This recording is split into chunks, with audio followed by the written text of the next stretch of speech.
Boa tarde, internautas. Boa tarde, colegas que acompanham mais essa live. Professora Gisele Stadino, professor Ricardo Antônio Lucas Camargo, Cristina Petzela, Lucas Bolzan. E no suporte de informática, o nosso amigo Thiago Silveira, que nos escuta. É com uma grande alegria que nós temos aqui hoje a professora Gisele Stadino para participar, na realidade, daquilo que vai ser uma entrevista, porque a professora Gisele Stadino é por todos conhecida, ela que é nada mais nada menos do que coordenadora do programa de pós-graduação em Direito na Pontifícia Universidade Católica do Rio de Janeiro, é doutora em Ciência Política pela UPERJ e mestre em Direito pela Universidade Federal de Santa Catarina, e com uma longa atuação na defesa da cidadania e da democracia brasileira, uma intensa atuação, em particular no último período em que a vida política brasileira se colocou de pernas para o ar. Conosco, portanto, a oportunidade de conversar com a professora Gisele, a partir de perguntas que serão feitas pelos professores Ricardo Camargo, Cristina Petzela, Lucas Bolzan. A dinâmica de trabalho será essa. Depois de uma breve apresentação de todos os participantes, o professor Lucas Bolzan irá coordenar os trabalhos. A indagação que se coloca para essa live é justamente a partir do título Democracia e Constituição em Tempos de Pandemia.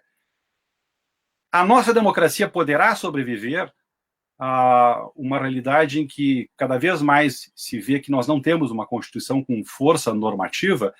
Esta e inúmeras questões vão ser colocadas ao longo da próxima hora.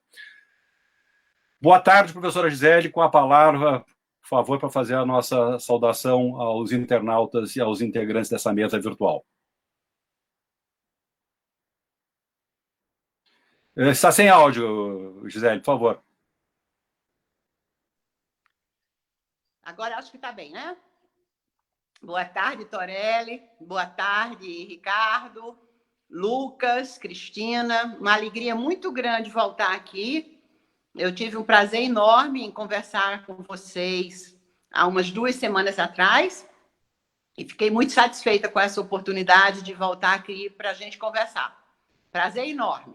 Tomara que a conversa seja boa. Muito obrigado, professora Gisele. Com a palavra, professora Cristina Petzela, por favor.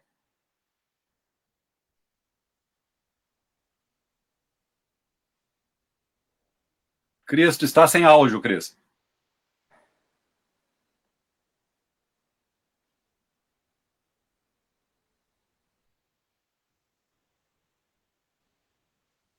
Boa tarde, professora Gisele Stadino, Paulo Torelli, Ricardo Lucas Camargo, Lucas Bolzan. É uma alegria muito grande estar aqui conversando com os internautas e com os colegas, com a cientista política, jurista, renomada, de todo o território nacional e para além dele. Eu assisti há 2 semanas atrás a live da professora e fiquei encantada com a versatilidade de tratar temas tão difíceis. Numa live que passou, 2 dias atrás, eu disse que nós estávamos numa tempestade, mas em condições diferentes.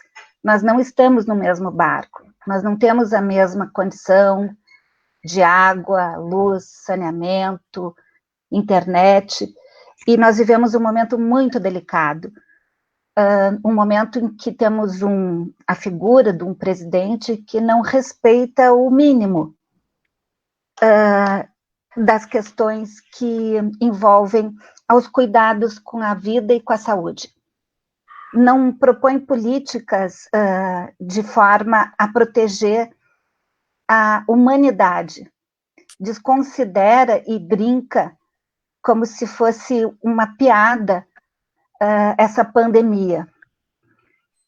Numa live que fizemos, o professor Paulo Torelli, o Ricardo Lucas Camargo e Vanessa Chiari, ela nos demonstrou que temos 12 crimes de responsabilidade que envolvem a figura do atual presidente. Há um jurista brasileiro, renomado, que de alguma forma incentivou o impeachment da ex-presidente Dilma, que defende a ideia de uma interdição do presidente atual. Existem também crimes comuns, crimes contra a saúde pública, crime de epidemia, e nessas circunstâncias nós precisaríamos de um procurador da República que tomasse peito e ajuizasse uma demanda, porque ele é o titular da ação penal. E não é o que está acontecendo. Nessa situação, nós temos a figura de um procurador da República, né? O chefe da Procuradoria da República Nacional, ele é um cargo de confiança do presidente da República. Ele foi nomeado pelo presidente da República. Como a professora, ela conviveu com Roberto Lira Filho, com escolas do pensamento ampliadas, e hoje a gente não fala no direito achado na rua, mas o direito que se constrói na rede, vamos dizer assim, é um espaço que hoje se ocupa. Eu perguntaria como trabalhar com essa situação alarmante em que toda a comunidade do planeta se debruça para encontrar alternativas, quando a gente tem a figura do presidente da República um obstáculo aos cuidados. Quais seriam as estratégias para fazer isso de uma forma mais indolor e que, de alguma forma, preservasse a nossa democracia, que passa por sobressaltos? Nós não temos uma democracia adulta, madura, nós temos situações muito tênues, delicadas, uma situação crítica, eu diria. Em resumida ópera, professora, era o que eu tinha a oferecer como pergunta, porque o nosso objetivo aqui é ouvi-la, a professora que é nossa âncora, para que a gente possa transitar por esse momento de uma forma mais livre, mais plena e mais iluminada. Agradeço, então, aos colegas que criaram essa oportunidade, a ponte, para conversar com a professora. Um grande abraço. Aguardo suas manifestações. Cristina, muitíssimo obrigada por tua pergunta. Um prazer muito grande te conhecer. Um prazer muito grande poder dialogar com você, especialmente a partir de uma pergunta que envolve, assim, eu diria, um sem número de temas, né? de recortes possíveis. Então, eu acho que eu vou reagir mais em função daquilo que, enfim, me mobilizou, né? De todas as questões que... Acho que todos os temas que você colocou, a gente, de uma forma ou de outra, vai voltar aqui com eles, né?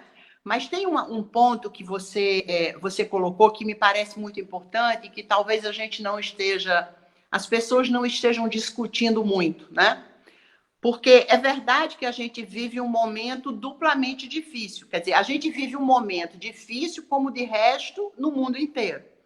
Não há país nenhum no mundo que não esteja sofrendo muito, uns mais, uns menos, mas que não esteja sofrendo muito com, né, o evento da pandemia, os seus desdobramentos, como é que a gente vai sair disso, se vamos sair através de algum processo de medicalização, se só vamos ficar presos e sujeitos a lockdowns enquanto não houver a vacina. Quer dizer, isso tudo é um ambiente de angústia muito grande para todas as pessoas, em qualquer lugar do planeta.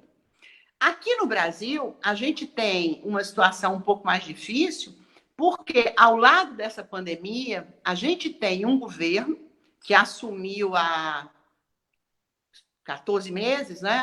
Um pouco mais de um ano, 14 meses. E esse governo, ele já vinha demonstrando, acho que tem dois aspectos aí.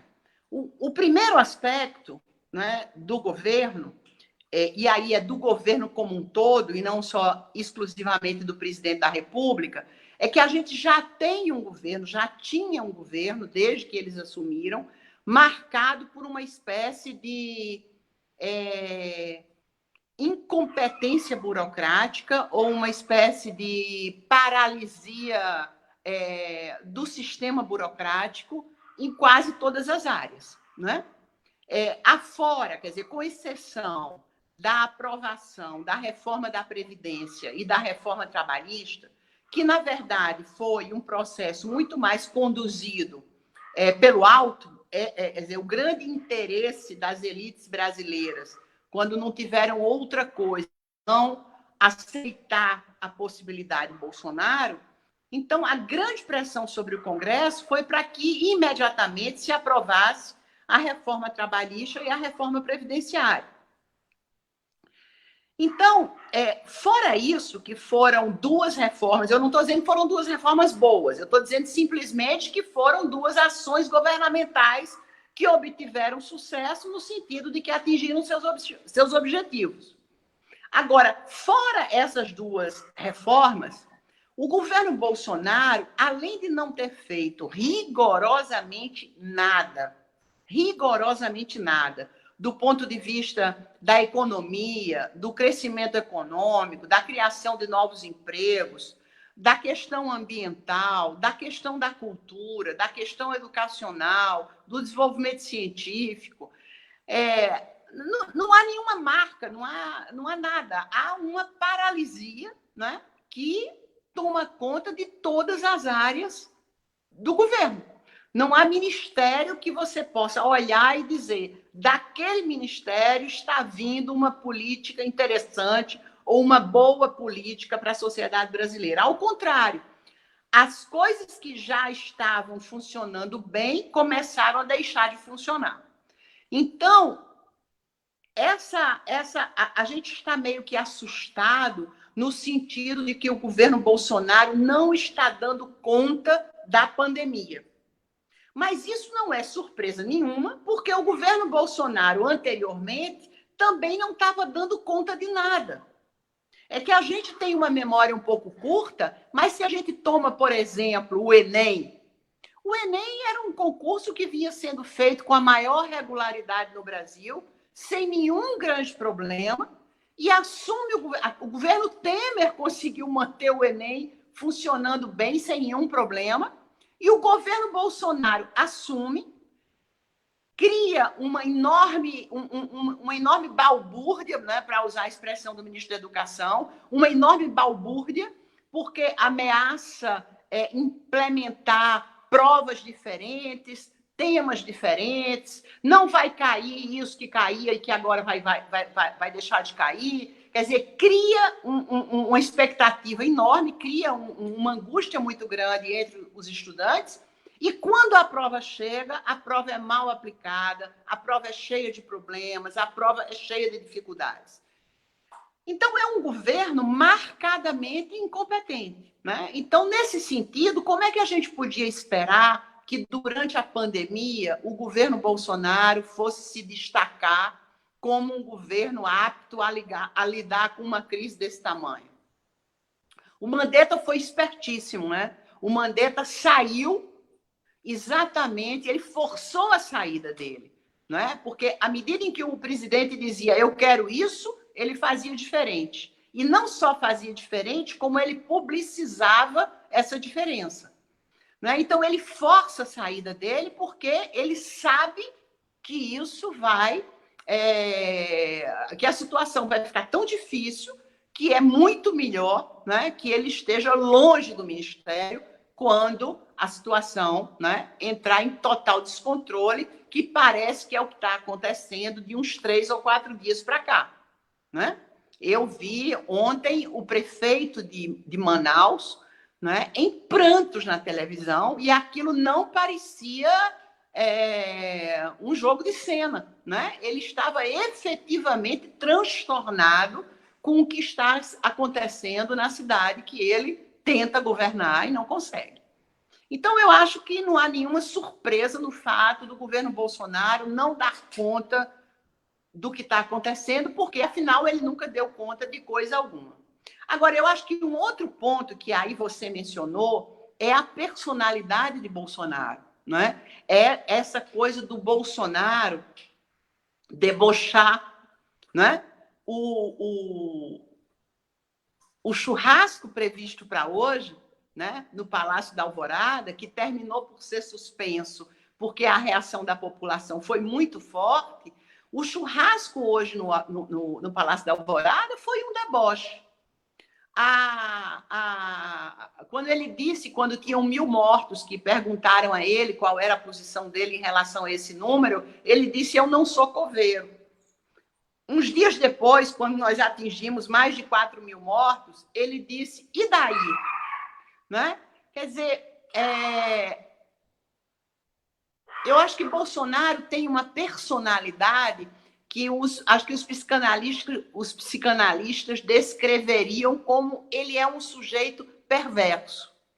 Ele é alguém que sente prazer. Acho que aquela ideia da necropolítica, né, se adequa perfeitamente a esse período em que a gente está vivendo, do ponto de vista do presidente da República, né, do ponto de vista específico do presidente da República. Ele sente um certo prazer, né, diante de tudo isso que está acontecendo, né? Ele debocha, ele não consegue manifestar nenhum tipo de solidariedade às famílias, aos amigos, das pessoas que estão perdendo seus parentes. Quer dizer, se a gente pensa em 10.000 mortos, a quantidade de pessoas que sofrem no Brasil atualmente, né? Porque todo mundo, daqui a pouquinho, todo mundo vai conhecer alguém ou vai ter alguém próximo, não é? Porque o número sobe assustadoramente.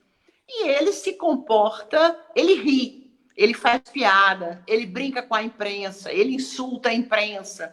Então, eu acho que é um perverso, é alguém, você usou uma palavra, indolor, né? Ele é alguém que tem uma enorme incapacidade de sentir dor pela figura do outro, de se sentir mal pela figura do outro. Então, isso só torna tudo ainda pior. Porque se fosse um incompetente administrativo que tivesse a sensibilidade de chorar na televisão e dizer: eu estou transtornado com tudo que está acontecendo, manifestar aquilo que qualquer ser humano normal manifesta diante de tanta dor, de tanta morte, de tanta tristeza. Então, isso agrava ainda mais, porque além dele, burocraticamente, do ponto de vista das medidas sanitárias, ele não ter capacidade de lidar com esse evento, ele também não tem capacidade de acolher a população brasileira, de ter uma palavra de conforto para a população brasileira, e pior, ele manifesta exatamente o contrário. Quase que um certo prazer com a desgraceira, né? Um certo prazer com a dor, né? Esse churrasco de hoje, eu acho que era uma espécie assim de cereja do bolo. Enquanto o Congresso decreta um luto oficial de 3 dias por conta dos 10.000 mortos, Bolsonaro pensa em organizar um churrasco seguido de antecedido por uma peladinha. Né? Isso revela muito uma personalidade perversa, no sentido de uma personalidade doente mesmo. Né? Alguém que se lambuza e que sente prazer na dor alheia e na morte. Isso é terrível. Doutora Gisele? Oi, Lucas. Vim aqui para repassar agora contigo aí, Lucas, para os nossos colegas. Primeiramente, aqui só para te fazer uma referência, o doutor Torelli esqueceu antes, é bom a gente fazer uma apresentação, né, de quem está aqui com a gente, apesar do CAD já ter feito isso de maneira antecipada. A doutora Gisele, então, é do Rio de Janeiro, é mestre em Direito, é doutora em Ciência Política, tem uma vasta obra aí, tanto na área da ciência política como do direito. A gente conversava até antes da live aqui sobre desde quando ela já escreve, enfim, os temas. A gente tem também conosco aqui o doutor Ricardo Antônio Lucas Camargo, que é professor da URGS aqui, é doutor em Direito, pós-doutor em Direito na Itália, é uma das maiores autoridades, como eu e o doutor Torelli já referimos, na área de Direito Econômico no nosso país. Nós temos a doutora Cristina, também professora, também advogada, doutora pela Universidade Federal do Paraná, é mestra em Direito também pela URGS, e é professora da URGS aqui também, junto com o doutor Ricardo.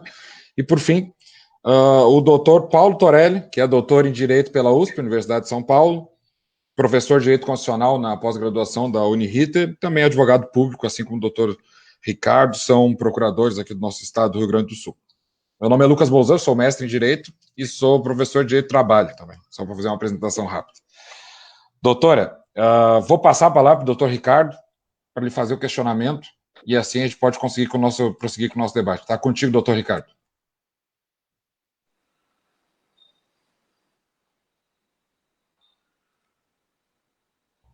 Só tem que tirar o áudio aí, doutor.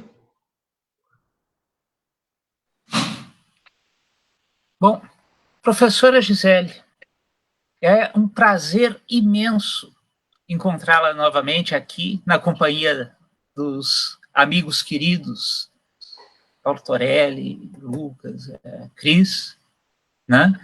E é claro que eu vou fazer uma pergunta aqui até a partir de um texto que foi publicado por si em parceria com o Jeff Amadeus, né? Que é justamente aquele artigo sobre os custos do impeachment, que tem tudo a ver aqui com o nosso debate. A própria Cris já adiantou algumas coisas na pergunta que ela fez. Mas acho que seria interessante adentrar um pouquinho mais, né?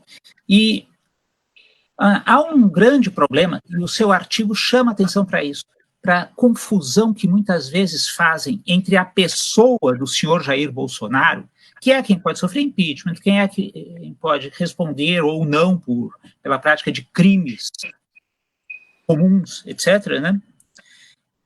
E o bolsonarismo. O bolsonarismo enquanto todo um arsenal ideológico, né, que é fundado na exploração dos primordiais sentimentos que alimentam o fascismo. E aqui, sem banalizar a palavra fascismo, eu estou utilizando a expressão tal como eu ouvi da boca dos próprios italianos, quando eu estive lá em Florença, né? E quais são esses sentimentos? A frustração e o medo. Quando se trabalha a frustração e o medo, aí é que está fertilizado o solo em que cresce o fascismo, né? É esse o arsenal que vai justificar a continuidade, não é de hoje que isso vem, de um bombardeio que o meu saudoso orientador já denunciava, o professor Washington Peluso Albino de Souza já denunciava em relação aos dispositivos da Constituição brasileira que alargavam o alcance do direito para além dos titulares do poder econômico privado. Então vieram aí N justificativas.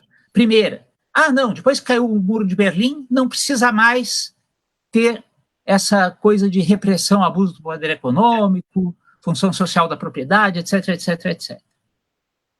Aí, depois da história do Muro de Berlim, vem a história de temos que integrar o país na globalização.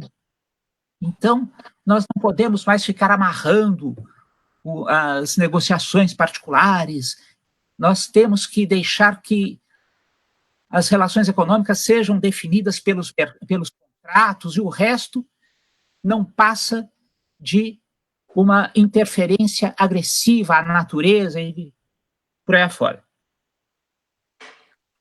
Agora, depois, quando veio todo aquele problema relacionado com o mensalão, aqui sem tomar a posição de que a coisa efetivamente teria sido tal como se pôs ou não, inclusive um dos personagens que tiveram até a condenação contra si, hoje está sendo chamado para ser colaborador do governo Bolsonaro, né? Aquela figura impoluta chamada Roberto Jefferson, né?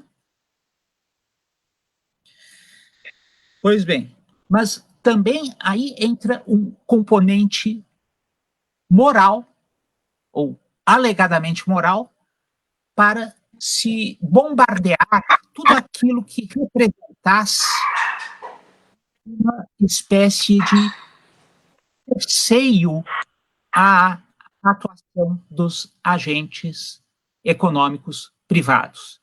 O bombardeio aos direitos sociais, o bombardeio ao Estado enquanto responsável, sim, pela mitigação, pela redução das desigualdades sociais e regionais, né? E sem contar também com as formas diferentes pelas quais o próprio judiciário foi diminuindo a própria intenção do Constituinte originária, né? A história dos juros reais é... Pois bem. Então,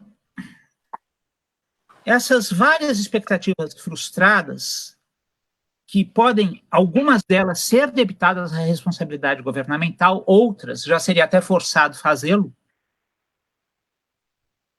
conduziram não só à derrubada da chefe do Executivo Federal em 2016, como à eleição do Bolsonaro em 2018. Toda essa digressão longa que eu acabei de fazer vem a trazer ao debate uma passagem importante do artigo, que é a referente à exclusão, especializando a esta o racismo como componentes da visão bolsonarista que até dispensariam a presença física do presidente Jair Bolsonaro para se converterem em inspiração de política pública. Essa, pois, é a questão que eu gostaria de pôr para si. Obrigada, Ricardo. Eu acho que você traz um ponto fundamental ao debate atual, que eu acho que tem a ver com a questão econômica, né? Especialmente na área do direito, né? Entre nós todos, se a gente acompanhar os debates que estão acontecendo nas lives, enfim, nos diversos, nas entrevistas, nos programas de televisão, todas as vezes que chamam o pessoal do direito para debater, uma questão aparece assim de forma crucial. A grande preocupação de todo mundo da área do direito com Bolsonaro é a questão do medo de que Bolsonaro jogue no lixo a nossa democracia, do medo de que Bolsonaro viole o Estado Democrático de Direito, do medo do retorno do autoritarismo, do medo de um eventual autogolpe ou mesmo de um golpe militar, né? Essa questão tem aparecido, especialmente nessa última semana, de uma forma muito acentuada. Mas eu acho que mais preocupados do que com a questão democrática, talvez a gente devesse estar mais preocupado com isso que você acaba de colocar agora, que é a questão econômica. E como a questão econômica gera frustração e medo, e como essa frustração e esse medo são caldos de cultura, né, para o bolsonarismo, né, que é um tipo de fascismo, né? Se a gente olhar essa turma que está se organizando para se apresentar amanhã lá na Praça dos Três Poderes, os 300 por Bolsonaro, eu soube que é muito mais do que 300, mas eles usaram essa expressão, uma referência aí, é uma coisa histórica, enfim, eu não tenho muita certeza. Então, está todo mundo muito assustado com esse aparente retorno do autoritarismo no Brasil. Muita gente assustada com a possibilidade de um golpe. Quando, na verdade, eu acho que a gente deveria estar muito mais assustado com as políticas de exclusão social que estão sendo implementadas desde o golpe de 2016. Quer dizer, quando Dilma Rousseff é retirada do governo, ela não é retirada do governo porque o governo Dilma era corrupto, porque o governo Dilma tinha alguma pretensão não republicana de poder, ao contrário, né? Dilma foi talvez, eu diria, excessivamente republicana. Ela não lutou o suficiente dentro da esfera da política pela sua permanência. Ela recorreu exclusivamente à via jurídica. A defesa que ela faz, e que foi muito bem feita, a defesa por José Eduardo Cardoso, a defesa que ele faz da presidenta Dilma Rousseff no momento do impeachment, foi uma defesa rigorosamente jurídica. Ela poderia ter lançado mão, por exemplo, de armas políticas, de convocação de grupos sociais organizados que pudessem fazer ranger os limites da política no Brasil, e ela não fez nada disso. Ela foi republicana nesse sentido, de que ela ficou paralisada dentro do Palácio do Planalto e partiu para um debate exclusivamente jurídico sobre se ela deveria ficar ou não. Então, ninguém pode acusar Dilma de corrupção, ninguém podia acusar Dilma de algum plano autoritário de poder, ninguém podia acusar Dilma de estar lançando as bases para um certo esqueci a palavra.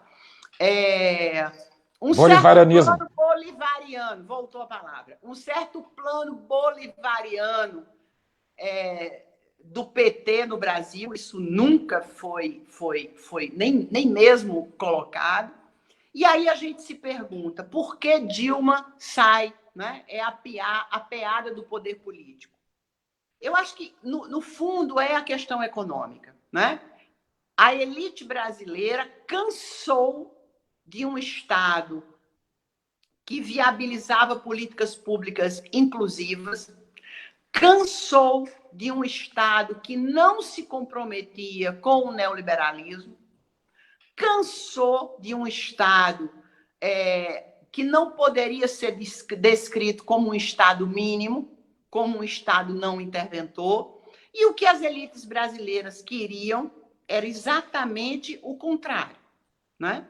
É por isso que, se a gente olha para a Rede Globo de televisão hoje, ela é uma adversária brutal de Bolsonaro, mas não há uma única palavra da Rede Globo de televisão contra o ministro Paulo Guedes, contra as decisões do Ministério da Economia, contra a reforma trabalhista, contra a reforma previdenciária, absolutamente nenhuma palavra. Então, a Rede Globo traduz, em alguma medida, o pensamento das elites brasileiras, né? Porque foram elas que apearam Dilma, que apearam o PT do poder, e são elas que quiseram implantar esse modelo econômico neoliberal, em que o Estado nada faz senão garantir ordem e segurança.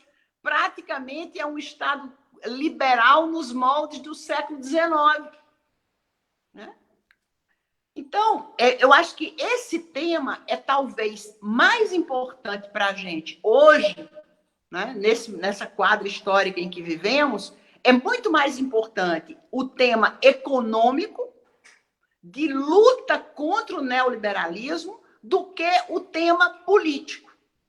Porque, senão, vejam bem, a gente vai terminar as forças progressistas, aliadas à Rede Globo de televisão, aliadas a um grupo do empresariado nacional que, em alguma medida, não está mais satisfeito com Bolsonaro, mas está insatisfeito com Bolsonaro por razões diferentes das nossas.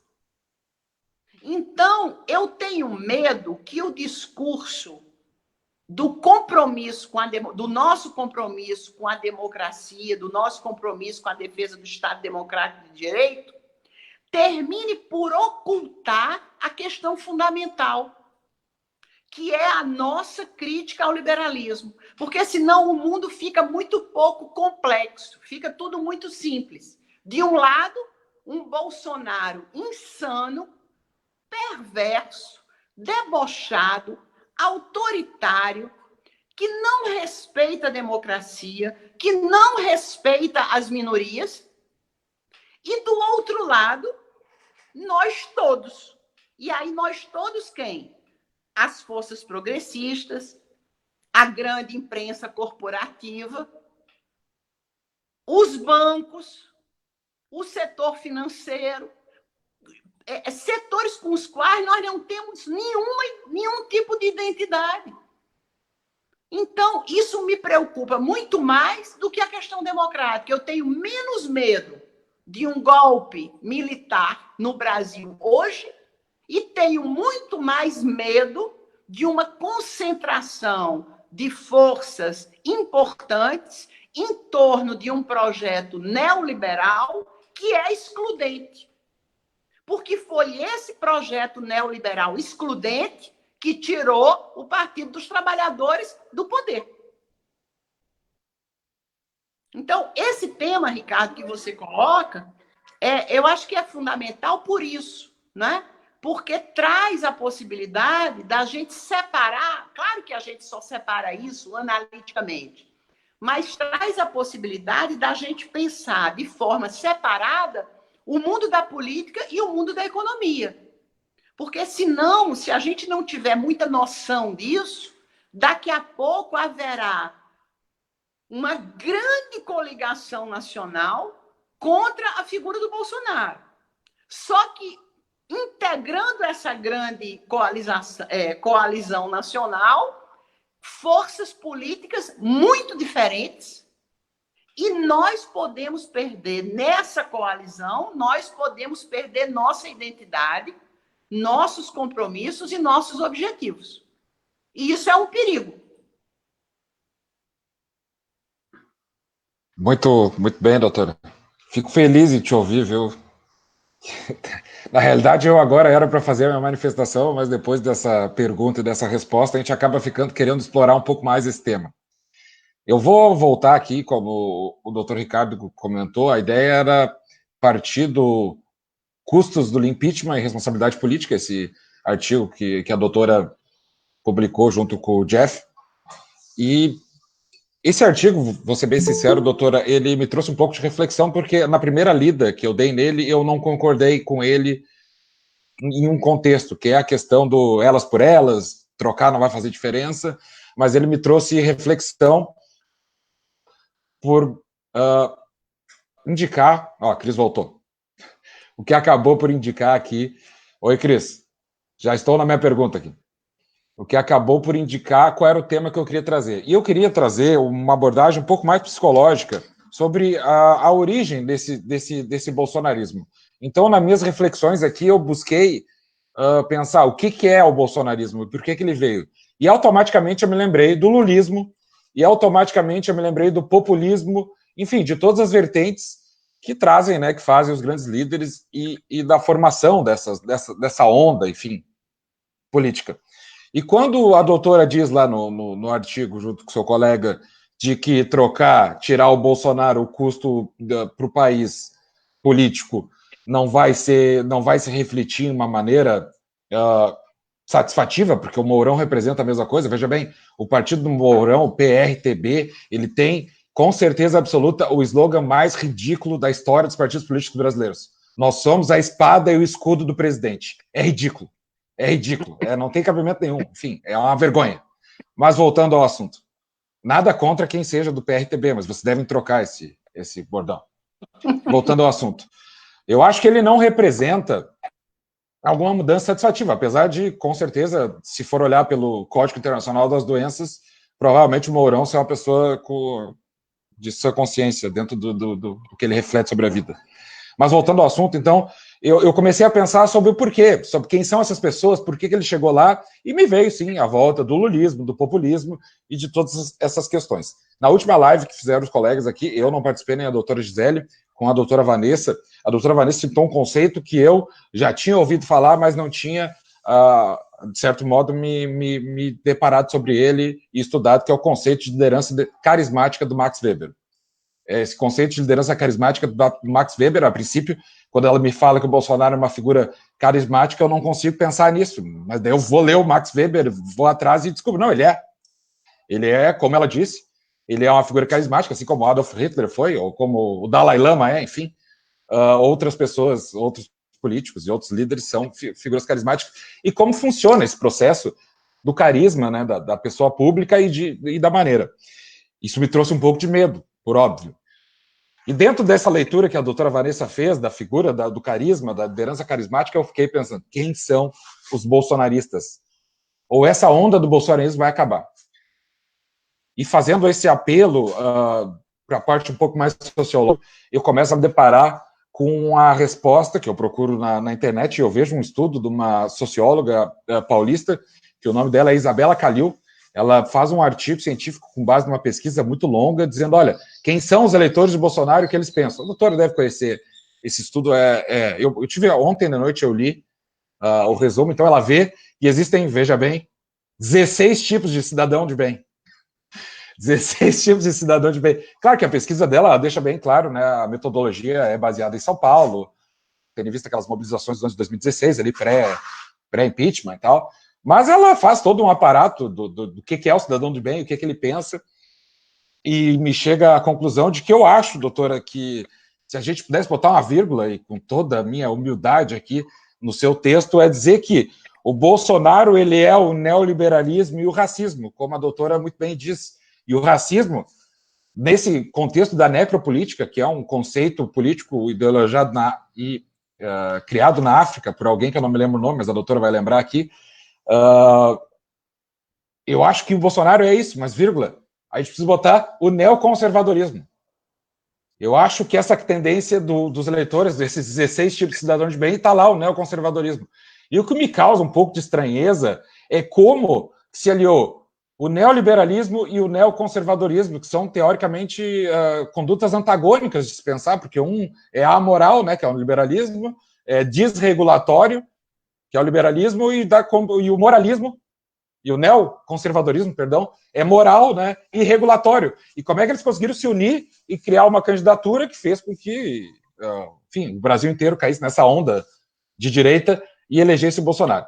Então, assim, eu fiz todo esse resumo, essa brecha, para dizer, olha, eu estou confuso, doutora, me ajude, me mostre qual é o caminho certo, e a pergunta é, e essa pergunta eu tive que escrever para não me esquecer, mas não é com relação ao Bolsonaro, mas é com base nisso. Qual o papel de uma liderança carismática, veja bem, movida por razões públicas em uma sociedade democrática? Movida por razões públicas. Por que é a pergunta? Porque eu não vejo o Bolsonaro governando para a população brasileira. O Bolsonaro, quando ele e os 16 tipos de cidadão de bem, se o elegem, ele governa para um tipo de cidadão. Ou seja, ele não faz um governo para todos, diferentemente dos outros governos. E aqui eu não preciso falar que foi o Lula ou o Fernando Henrique, enfim, essas pessoas, certo ou errado, governaram para o país inteiro. Tentaram, pelo menos. Eu não vejo o Bolsonaro nem com essa tentativa. Ele está fazendo, ele não tem nem essa preocupação de dizer que vai fazer isso. Então, a questão do razões públicas é nesse sentido, doutora. E com isso eu termino aqui o meu manifesto. Desculpe se não me fiz entender, eu não sou tão letrado como os nossos membros da bancada aqui, mas, enfim, eu sou apaixonado pelo tema e preciso da sua ajuda. Não, eu entendi perfeitamente, Lucas, e acho que você tocou num ponto que talvez pouca gente tenha tocado, né? Essa dimensão carismática que o Bolsonaro tem e que, do ponto de vista do modelo weberiano, eu não estou dizendo que ele não é carismático, né? Eu estou querendo problematizar um pouco essa questão. O Weber fala lá, né, no Líder, cuja legitimidade provém do divino, que é a famosa dominação tradicional. Depois ele fala nas dominações carismáticas, que passa por essa figura de um líder que estabelece ou que tem a possibilidade de estabelecer, pela sua virtude, pela sua temperança, pela sua inteligência, pela sua verve, pela sua capacidade de argumentação, pelo seu estilo, ele tem uma capacidade de dialogar diretamente com as massas e faz isso sem precisar de nenhum tipo de mediação. A relação é direta. A relação prescinde de mediação. Então, por exemplo, os líderes populistas são, quer dizer, os líderes carismáticos quase sempre são líderes populistas, porque você pode ser um líder carismático e não ser um líder populista. É isso que eu estou querendo dizer. Como? Por exemplo, Lula é um líder carismático. Ninguém há de negar isso. Ele tem um brilho, uma capacidade de argumentação, um estilo de falar que ele encanta as massas em alguma medida. Agora, a gente jamais pode descrever Lula como um líder populista. Por quê? Porque Lula jamais prescindiu dos partidos ou da institucionalidade. Então, ele estabelece naturalmente um vínculo direto com as massas, mas ele governa através do partido, através da burocracia, através da institucionalidade vigente. Ele não confronta um outro poder, por exemplo, porque ele acredita na força carismática do seu poder. Não, ele ouve aquilo que o Supremo Tribunal diz, ele ouve aquilo que o Congresso diz, ele negocia com o Congresso, ele abre espaço para a imprensa, ele não persegue nenhuma imprensa, né? E foi muito criticado por isso. Durante seu governo foi muito criticado por isso, por não ter usado do seu carisma mais do que poderia, porque isso significaria romper com uma certa legalidade, com uma certa institucionalidade. Hoje, no mundo, esse conceito de populismo, ele é muito utilizado, mas ele é muito utilizado de uma maneira diferente do que a gente desenvolveu como conceito de populismo no Brasil. Né? No Brasil, acho que os exemplos claros de líderes populistas é Getúlio, Brizola, em alguma medida. Quer dizer, são líderes carismáticos, mas que usam o sistema partidário em benefício próprio, no sentido de fortalecer pessoalmente a sua própria figura, prescindindo, portanto, da institucionalidade partidária, da institucionalidade dos governos. Agora, Bolsonaro, acho que a gente pode sim dizer que Bolsonaro é um personagem carismático, desde que a gente separe esse personagem carismático da forma como o conceito de populismo foi pensado no Brasil. Porque isso seria transformar Bolsonaro em alguém semelhante a Brizola ou alguém semelhante a Vargas. E a Bolsonaro falta aquilo que sobrava em Vargas e que sobrava em Brizola, que é a argúcia e a inteligência política. Bolsonaro não tem. Ele talvez tenha um carisma, ele talvez mobilize o seu eleitorado, ele talvez mobilize esses homens e essas mulheres de bem, não pela inteligência nem pela argúcia política, mas exatamente pela falta dela. Porque essa gente se vê em Bolsonaro. É como se Bolsonaro e eles fossem a mesma pessoa. Essa relação simbiótica entre o líder e o povo. Só que nesse caso específico, a gente está falando de uma parcela pequena do povo. Não há um único brasileiro que não tenha se encantado com a argúcia e a inteligência política de Vargas. Isso é completamente diferente de comparar o carisma de Vargas com o carisma de Bolsonaro. Bolsonaro é um personagem carismático, mas é um outro tipo de carisma. É um carisma que encanta pela falta. E isso faz com que um determinado setor da população, que de alguma forma se identifica com a elite, porque isso é muito interessante. Se a gente olhar para o eleitor do Bolsonaro, você tem basicamente essa fatia da população que a gente descreve, por falta de nome melhor, como os homens e as mulheres de bem.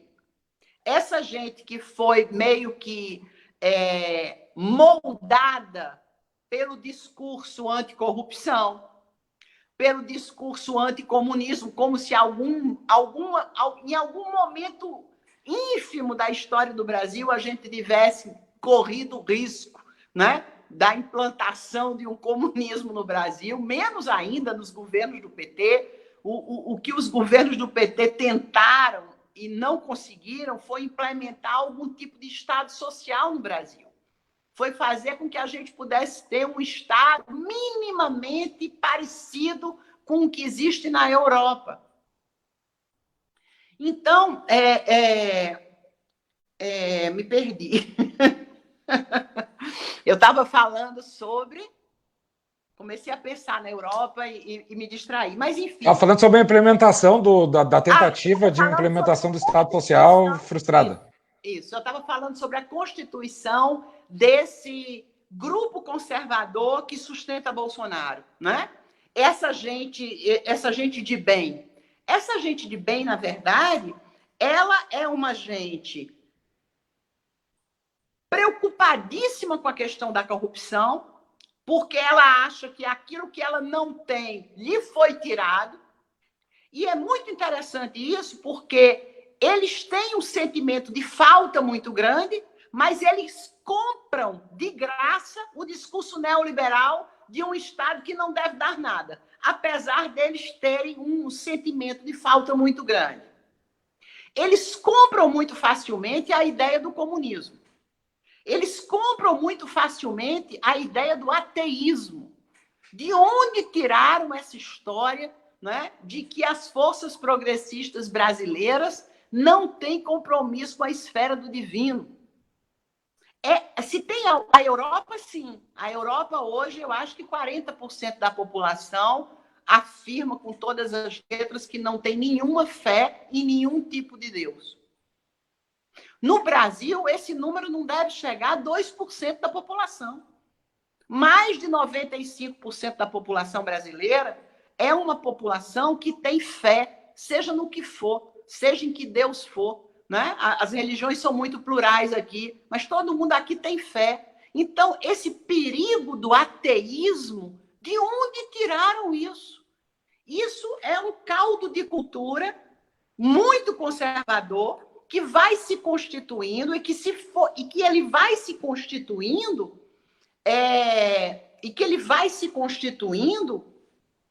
à medida em que se constituem que vão se dando as possibilidades de você banir um governo progressista.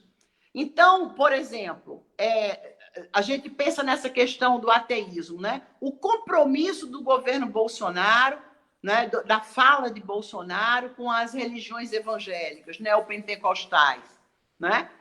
E aí, como é que aparece, como é que se desenha dentro do neopentecostalismo essa questão do ateísmo, remetendo às religiões de matriz afrodescendentes? Como se a religião afrodescendente não fosse uma religião. Como se fosse comprometida com alguma coisa onde a fé não circula.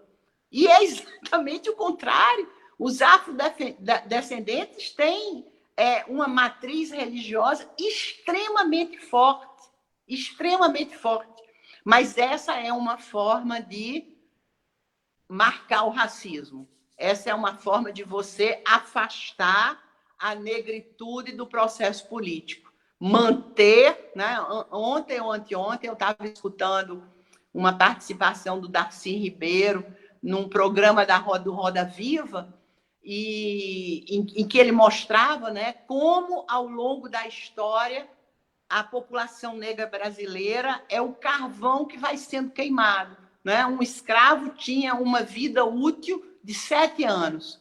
Do dia em que ele era escravizado até a sua morte, 7 anos se passavam em média, somente. Né? Ele só conseguia viver 7 anos. De tão massacrado, de tão sugado pela força produtiva, né? Que ele era, a forma como ele era. E é exatamente isso que a gente faz com nossas camadas populares. Essa retirada brutal de direitos trabalhistas das camadas populares brasileiras agora não deixa de ser uma espécie de retorno à escravidão em outros moldes, em outras bases, mas é essa coisa de você retirar essa força produtiva a ferro e fogo, a fórceps. As pessoas não têm direito a almoçar, as pessoas não têm direito a descansar, as pessoas não têm direito a receber nada por trabalhar em situação perigosa, em situação de periculosidade ou de insalubridade. Quer dizer, todo o discurso é no sentido de tirar das camadas populares o mínimo de dignidade de humano que elas têm. E isso é uma forma de escravidão, uma forma contemporânea de escravidão exigida pelo neoliberalismo, mas é uma forma de escravidão. Então, é muito importante associar à figura do negro essa ideia do ateu, daquele que cultua o diabo. Né? Quantas vezes a gente vê o pessoal do Bolsonaro falar no compromisso dos negros brasileiros com o satanismo? Eles usam essa expressão, né? O satanismo. O que é que a religião de matriz afrodescendente, qual é o compromisso que eles têm com o satanismo? Quer dizer, isso é uma violência brutal dizer isso por aí. Né? É uma religião que tem a mesma legitimidade, a mesma moralidade, a mesma decência, o mesmo compromisso com o divino de que qualquer outra. Né? Mas esse setor conservador ele precisa ser constituído. Né? O poder precisa atravessar esses corpos em alguma medida, e para que esse processo de constituir essas individualidades enlouquecidas, para que isso ocorra, é preciso que existam discursos circulando no social que permita formatar e constituir esse eleitorado, esse bolsonarismo. Você precisa de caldo de cultura para constituir esse bolsonarismo. Então, esse caldo de cultura vem de lugares, às vezes, aparentemente incompatíveis, como você mesmo menciona. Quer dizer, valores conservadores de um lado e valores liberais do outro. Mas são valores liberais puramente econômicos, porque é por aí que eles criam o discurso de combate à corrupção. Quanto menos Estado, menos corrupção. Então, o povo compra a ideia de que um Estado mínimo é bacana porque não haverá corrupção no Estado mínimo. Porque esse Estado não será, né, manipulado por força nenhuma, porque ele simplesmente, praticamente, não existe. Então, de um lado, isso, um liberalismo que é um liberalismo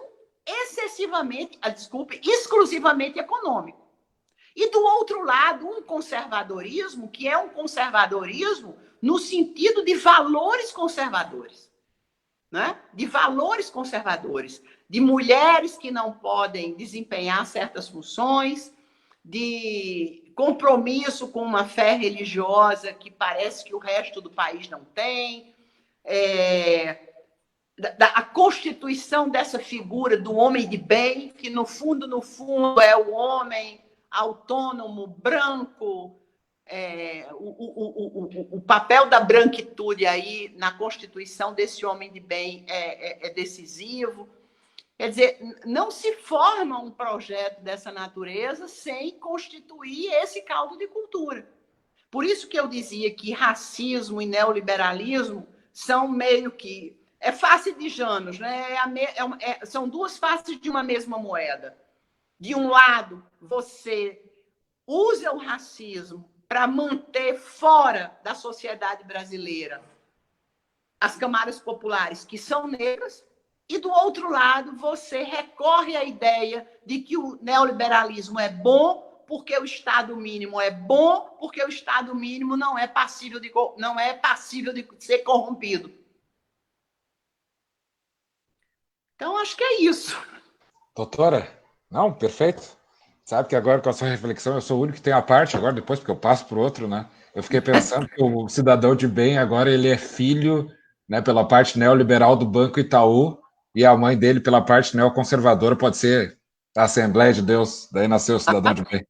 Claro. É uma mistura muito boa. Claro. Doutor Paulo Torelli, o senhor vai ser o último a fazer a pergunta, não porque o melhor fica por último, né? Mas enfim, porque assim as coisas aconteceram, e depois, doutor, a gente já chegou em 1h02 de debate, a gente vai encerrar depois da... Passa rápido. Então, o doutor Paulo Torelli vai fazer suas considerações, e depois a gente já vai encerrar já com a sua resposta. Claro, sem tempo, né? Sem embargo de tempo. Muito obrigado, Lucas e colegas de bancada, em especial a ti, Gisele. Olha, parabéns. Na realidade, as reflexões que foram colocadas até aqui, elas já mereceriam uma pausa para nós refletirmos e voltarmos a conversar mais adiante, o que faremos. Faremos muitas vezes ainda, porque a realidade está exigindo isso. Antes de contar o meu tempo, Lucas, tu esqueceu de fazer, mas eu vou fazer. Na nossa live, enfim, são mais de 1.000 pessoas, acho que está batendo quase 2.000 pessoas que estão acompanhando, mas eu quero registrar aqui os comentários da Beatriz Maria Alves Torres. Estamos à deriva, sem governo, diz ela, a Bia, nossa amiga, a Ana Maria Ribeiro, do Rio de Janeiro. Só uma parte. A minha ideia era fazer isso posteriormente à sua pergunta, porque eu não queria lhe deixar esperando mais um tempo, entendeu? Mas enfim, obrigado, Lucas. Obrigado, Lucas. A Samantha Dufner, boa tarde, caros colegas, também saúda. O Felipe Carmona, a Sônia Baldeza, a Eufrásia Maria, o Edson Mendes Melo da Rosa e o Mário Lúcio Quintão Soares, querido amigo, professor da PUC de Minas, e talvez o autor de um dos melhores livros de teoria geral do Estado que nós conhecemos, ou não é, professora Gisele? Então, feita essa saudação, e pedindo desculpa a ti, Lucas, por ter quebrado o protocolo, mas entrando exatamente na reflexão da professora Gisele. Realmente, acho que está bem claro aquilo que a sociedade viveu no século XIX, quer dizer, que acabou se desdobrando em 2 guerras mundiais. Quer dizer, essa impossibilidade de tratar a economia como algo apartado da vida política. Quer dizer, isso é que gerou um impasse que surgiu o Estado Social no século XX, numa versão autoritária, no primeiro momento, que foi o fascismo, até mesmo as respostas autoritárias, o próprio nazismo, ou seja, a necessidade de intervir na ordem econômica, por quê? Porque é falsa a dicotomia de que é possível ter a política de um lado e a economia de outro. O que nós vimos nos últimos anos, e acho que esse talvez seja a origem do problema, é muita despolitização, sim. Talvez o erro político tenha sido décadas de despolitização, décadas de superficialidade, onde não se fez o verdadeiro debate, em que aí sim a frustração e o medo, como coloca o professor Ricardo, e os nossos amigos na Itália têm referido muito, é o caldo de cultura do discurso autocrata, desse discurso cesarista, desse discurso bonapartista que vem a surgir. E, Lucas, é importante lembrar, a guarda pretoriana era uma guarda de elite para proteger o imperador, e não poucas vezes matou o imperador na Roma Antiga. Então é importante a gente saber que essa lógica aí desse discurso do vice, e aí eu tenho total acordo contigo, Gisele, essa que é a questão que está colocada. Na realidade, o que importa não é quem faz a política, mas sim qual política é feita. E esse é o foco do nosso debate, democracia e Constituição. Quer dizer, não se pode falar em Constituição sem entender que é ela que coloca as balizas da vida democrática num país, numa sociedade. E, na realidade, nós temos um presidente que hoje disse: eu sou a Constituição, que a toda hora vaza notícias em que ele quer mandar prender ministro do Supremo. Então, esta que é a realidade trágica que nós estamos vivendo. E nós sabemos, que fosse muito feliz, que ele diz abertamente que ele está falando para 30% da sociedade, que é a falange fascista que ele está querendo armar, não são mais seguidores. E aí a pergunta que fica: o que a sociedade democrática deve fazer? Quer dizer, obviamente que as instituições não estão se ajudando. Nós não temos uma corte constitucional no Brasil. Isso aqui é questão conceitual. Nós não temos, não. Nós temos uma Suprema Corte. faz questão de que lá chegue todas as brigas de vizinho, as quesilhas. Não temos o modelo clássico de um órgão apartado do Poder Judiciário que apenas vai dizer, em última instância, o que é constitucional e o que não é. E pior do que isso, vai negociar emendas constitucionais, vai dar opinião no cotidiano, ou seja, entrou na vulgaridade da política, que deveria ser o árbitro do que é constitucional ou não, faz questão de participar do dia a dia. E aqui eu não estou falando de uma forma pejorativa, estou falando de vulgaridade da banalidade da política. Faz questão de participar de reuniões políticas, de dar opiniões políticas. Então, é uma situação muito lamentável. O próprio Supremo não se ajuda enquanto guardião da Constituição. E aí parece, sim, que, como de regra, mesmo as sociedades mais avançadas, é a sociedade que tem que pegar o seu protagonismo, exercê-lo, e é ela que vai garantir a força normativa da Constituição. E talvez seja esse o erro político, sim. Nós não podemos deixar de apontar e botar o dedo na ferida dos governos mais recentes de matriz progressista. Ou seja, é aquilo que o professor Paulo Bonavide sempre apontou, que a crise política brasileira eterna é uma crise de legitimidade. Ou seja, nós temos que relegitimar a política. E realmente é a partir daí que nós vamos poder superar, porque o pós-guerra ele apontou isso, essa dicotomia que é falsa, economia para um lado e política para o outro. Estamos aqui com um dos maiores conhecedores do direito econômico do Brasil, que é o professor Ricardo. Quer dizer, justamente não existe a possibilidade do mercado se autorregular. Não existe. O mercado precisa do Estado para protegê-lo. E talvez essa seja a questão que o Covid, essa tragédia, coloque. A possibilidade, existe grandes intelectuais na Europa, na Holanda, um grupo de intelectuais está pregando justamente a necessidade de um novo modelo de ordem econômico, político e social que parta do decrescimento da economia, e não com a lógica de que se tem que sempre crescer e distribuir, que é a lógica do capitalismo, só que o mundo é um só. E a partir daí é dentro dos Estados nacionais que foi o período pós-ruptura com o feudalismo e modernidade, que foi as monarquias absolutistas depois passaram por um processo de democratização. E as categorias weberianas ela ajuda a explicar muito bem, porque Weber tinha uma obsessão com a legitimidade racional, mas ele não deixava de dizer que a pontinha de carisma ela se coloca para colmatar as lacunas, que é justamente uma liderança carismática democrática que o Lucas, com muita felicidade, te permitiu dissertar.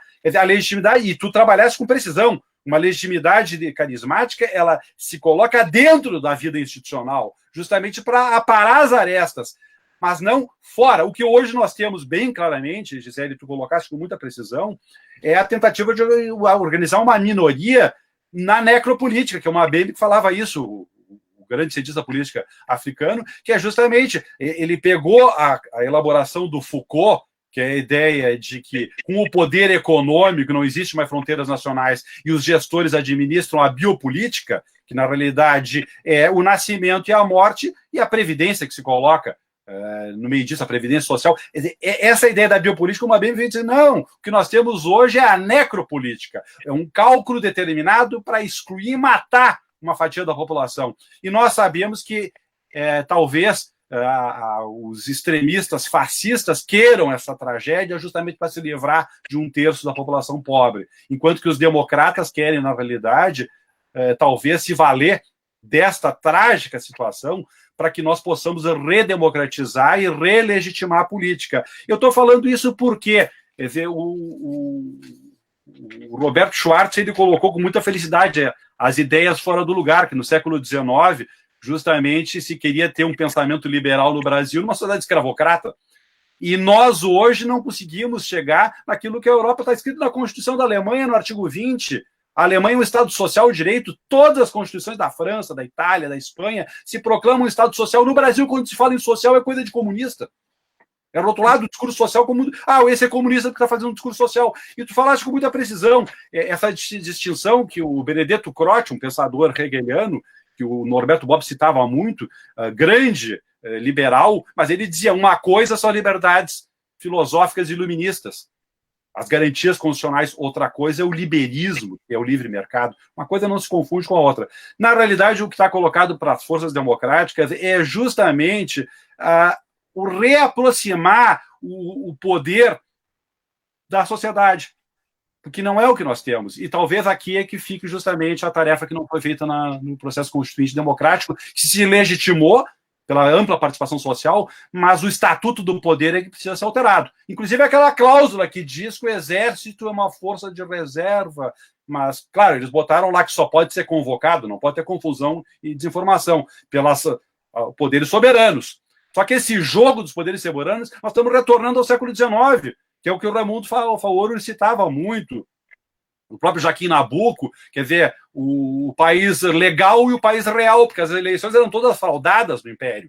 Então, na realidade, o país legal era vivia totalmente apartado da realidade. E é isso que querem fazer com que nós retrocedamos para essa realidade. Nós temos que aproximar, e talvez o erro das forças democráticas que governaram o Brasil recentemente foi não praticar efetivamente a democracia participativa, para superar essa dicotomia. De tal forma, quando alguém ousasse falar em um impeachment golpista, as massas fossem para as ruas para dizer o que é isso.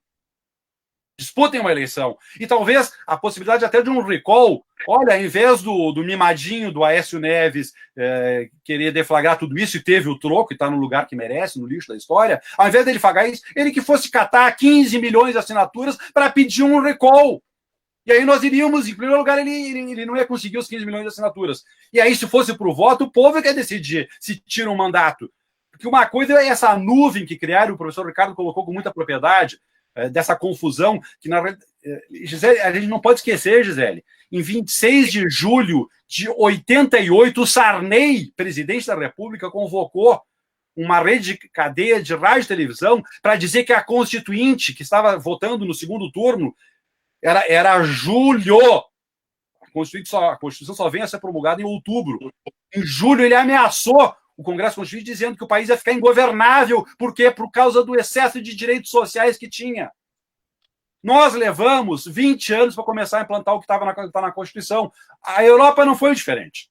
Nós sabemos que a Itália, a Constituição de 48, em primeiro lugar, a Corte Constitucional só foi instalada em 56. E só no final da década de 60, com maio de 68, é que começaram efetivamente a implantar. Eu tenho me lembrado muito daquele filme do Petri, que é um cidadão, a investigação sobre o cidadão acima de qualquer suspeita, que me lembra o Sérgio Moro, que na realidade que foi o mesmo diretor que depois fez A Classe Operária Vai ao Paraíso, que é um inspetor de polícia que na década de 70, por sua eficiência na delegacia de homicídios, ele, antes de subir para o posto de chefe de polícia política, justamente para investigar a guerrilha, a luta armada na Itália, ele comete um deslize, ele assassina a sua amante por ciúmes e deixa algumas pistas. E o filme todo é um enredo, que me lembra o Sérgio Moro, onde todos os colegas de investigação não querem condená-lo. E ele diz, mas eu fiz lá pelas tantas, ele aponta as pistas que ele deixou, mas não querem condenar, ele vai ficar mal para o aparelho repressivo, o aparelho de Estado. Talvez a gente esteja arrumando para isso, e, na realidade, o que falta, assim, é uma ampla mobilização e não uma unidade falsa das forças democráticas para que nós possamos garantir a efetividade do texto constitucional, trazendo, sim, respostas para dúvidas que a sociedade tem colocado. Porque, e aí, professor Ricardo, acho que talvez a gente tenha que convidar, seja o Mário Lúcio, que vai poder fazer uma outra live conosco, o próprio Emílio Santoro, nosso supervisor no pós-doutorado na Itália, e vários outros, e tu, Gisele, a gente vai querer que tu volte várias vezes, justamente para nós aprofundarmos essas questões, porque o que é imprescindível, sim, é uma ampla mobilização da sociedade para defender o Estado democrático e ecossocial de direito, porque a ecologia está dentro desse debate também, e, sobretudo, dentro da compreensão que não tem como separar a economia para um lado e política e democracia para outro. Na verdade, andam juntos, e evidentemente que andam juntos dentro de uma vida democrática. A pergunta que fica para ti, já que eu falei tanto, é o que nós temos que fazer para salvar o que a razão iluminista legou de melhor, colocando no limites no egoísmo humano. Eu acho que talvez seja isso que a tragédia do Covid possa colocar, é a possibilidade de nós, enfim, jogarmos fora esse ranço autocrata em que nós temos uma democracia delegatária. Não dá para esquecer, está escrito lá na Constituição. Só o Congresso pode autorizar plebiscito ou referendo. Eles nunca autorizam. Nunca autorizam. Enquanto que em países europeus, nenhuma emenda constitucional, o próprio Estados Unidos, uma emenda constitucional tem que passar por um referendo popular, leva década, mais de 10 anos para emendar a Constituição. Então, aquela ideia básica que o Ferraioli falava muito bem, o momento constituinte, faz o pacto. A partir do pacto, nós temos um texto de uma Constituição rígida. E, a partir daí, essa Constituição vai formatar toda a ordem jurídico-constitucional. Só que o problema é que, no meio disso, nós temos a hermenêutica. E aí o Supremo vai e diz que não precisa ouvir o sindicato para demitir. Quando está escrito na Constituição, é exatamente o oposto. Quer dizer, pode isso? O que nós temos que fazer para realmente relegitimar o poder e relegitimar a democracia brasileira para garantir a força normativa da Constituição? Com a palavra, José, por favor. Uau! Difícil, Torelli. Tantas questões tão interessantes que você coloca. Mas eu vou começar pelo seguinte. Tem um autor que eu gosto muito, com o qual trabalho há 30 ou 40 anos, que é o Habermas, né? E enquanto você falava, eu me lembrava de uma passagem do Habermas, me lembrei de uma passagem do Habermas, que é muito interessante. O Habermas, num texto mais antigo, ele faz uma espécie de comparação entre a evolução da racionalidade do psiquismo humano e a evolução das sociedades. E aí ele olha para as sociedades antigas, lá de trás, por exemplo, uma sociedade do Egito, não que ele fale do Egito, mas eu estou usando aqui o Egito porque sou professora e tenho que traduzir de alguma forma o autor para os alunos. Então, eu uso muito o exemplo dos faraós, né, do Egito. Então, o faraó, ele tem o poder soberano. Aquele poder soberano decorre do divino e ele exerce esse poder soberano sobre o conjunto da sociedade egípcia, informando, através de um discurso, e não só de uma fala, mas de todo um conjunto de simbolismos, estátuas, mantos, roupas, maquiagem, séquito, enfim, são vários os sinais argumentativos que um faraó, que um poder soberano que decorre do divino usa para informar a população que ali quem manda é ele e o poder dele decorre de Deus. Então, o Habermas diz assim, se a gente pudesse equiparar isso aos níveis de desenvolvimento da racionalidade humana, essa relação entre o faraó e o conjunto da sociedade é muito semelhante à relação entre a mãe e o bebê. O bebê sabe que sem a figura da mãe, ele sabe isso, ele sabe isso no corpo dele, o bebê sabe, cada um de nós, quando é bebê, sabe que sem a figura materna ou alguém que desempenha essa função, a gente não consegue sobreviver. A gente sabe disso, né? Há experiências muito interessantes com bebês que estão sozinhos em hospitais, tratados somente por técnicos, né?